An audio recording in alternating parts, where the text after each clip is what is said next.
Step inside your grandma's house for just 1 minute. The lace curtains are glowing in the afternoon sun. A clock chimes from the hallway, and somewhere, a tin that should have cookies has nothing but needles and thread. Remember? Milk glass vases.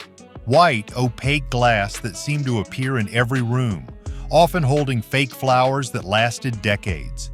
They stood proudly on coffee tables, windowsills, and the tops of television sets, catching the light in their gentle, pearly glow.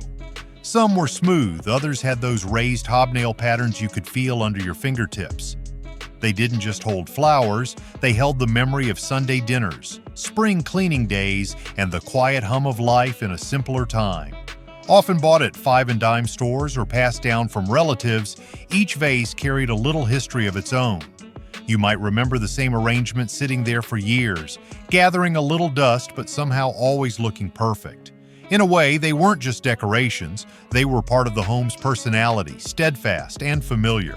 Seeing one today is like stepping straight back into Grandma's living room. Lace curtains, sheer, delicate, and always perfectly pressed, letting just enough sunlight in to make the dust sparkle. They swayed gently with the afternoon breeze, carrying the scent of fresh-cut grass or a neighbor's apple pie cooling on the windowsill. These curtains framed not just the window, but the quiet rhythm of small-town life. Behind them, you could watch the world go by without ever being seen. Children playing stickball, mailmen tipping their hats, and the slow parade of classic cars rumbling down the street. They softened every edge of the outside world, turning sunlight into a golden glow. You didn't just hang lace curtains, you lived with them year after year as they became part of the home story.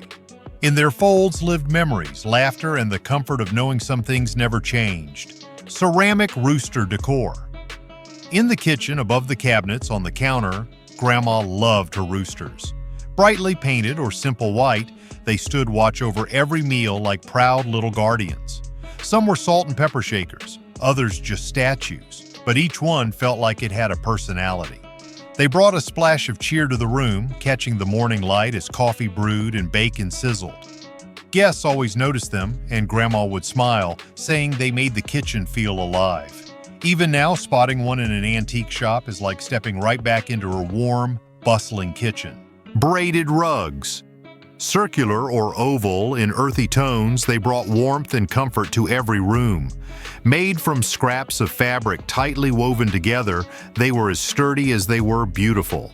They creaked underfoot, a soft reminder of footsteps long past. No matter how much traffic they saw, they seemed to last forever, only growing softer with time. In winter, they kept the chill from seeping through the floor, and in summer, they felt cool beneath bare feet.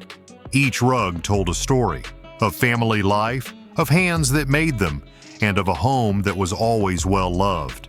Tins full of sewing supplies, usually an old cookie tin tucked away in a closet or under the bed. The moment you spotted it, hope bloomed. Maybe there were still cookies inside, but opening the lid brought the familiar disappointment of buttons, spools of thread, and a jumble of needles and thimbles. Still, there was something comforting about it, the way the tin rattled softly when moved. Inside was a little world of mending and making do, a reminder of a time when nothing went to waste.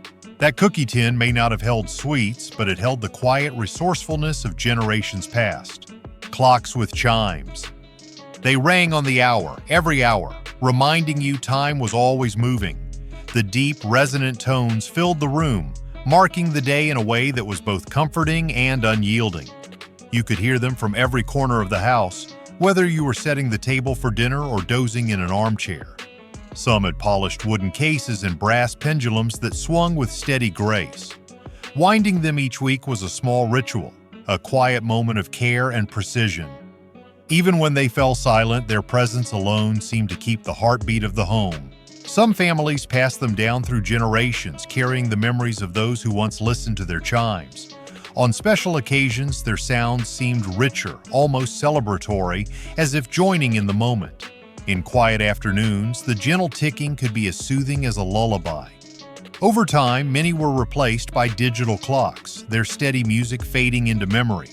Yet for those who grew up with them, a chiming clock will always feel like a living part of the house.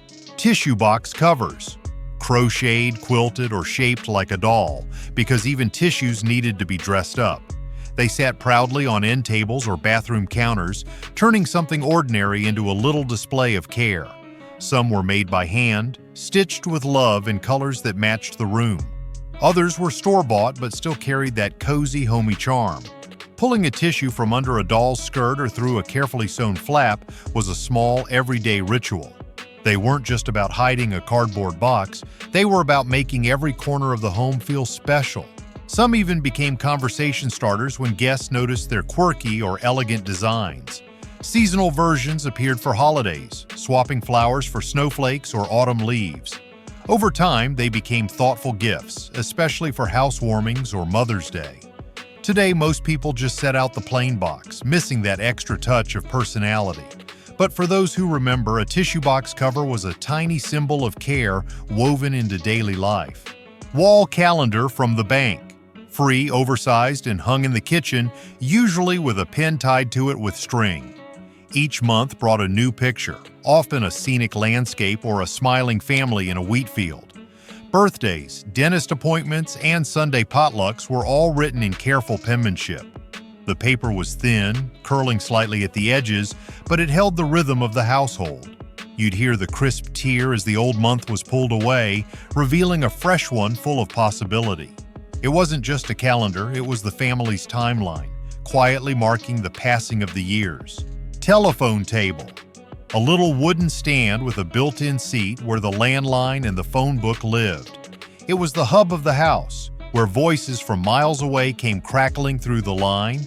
You sat there for hours, twirling the cord around your fingers while balancing the heavy receiver against your shoulder. The seat cushion always seemed a little too firm, but it didn't matter. You were caught up in conversation. Next to the phone sat the thick, worn phone book, its pages smudged from years of use. That little table was more than furniture. It was a front row seat to laughter, gossip, and the news of the day. Glass ashtrays. Even if she didn't smoke, guests might, so there was always one within reach. Heavy, decorative, and impossible to break, they sat on coffee tables, end tables, and sometimes right next to the kitchen phone. Some were clear and simple, others sparkled with colored glass that caught the light. They'd clink softly when a cigarette was tapped against the edge, sending a little curl of smoke into the air. Even after smoking faded from most homes, the ashtrays remained, too solid and too pretty to throw away. Today, finding one feels like holding a small, weighty piece of a bygone era. Grandma's house wasn't just a place, it was a feeling. The smell of her cooking, the creak of the floor, the safety you can't quite find anywhere else. What's the one thing from your grandma's home you wish you could bring back today?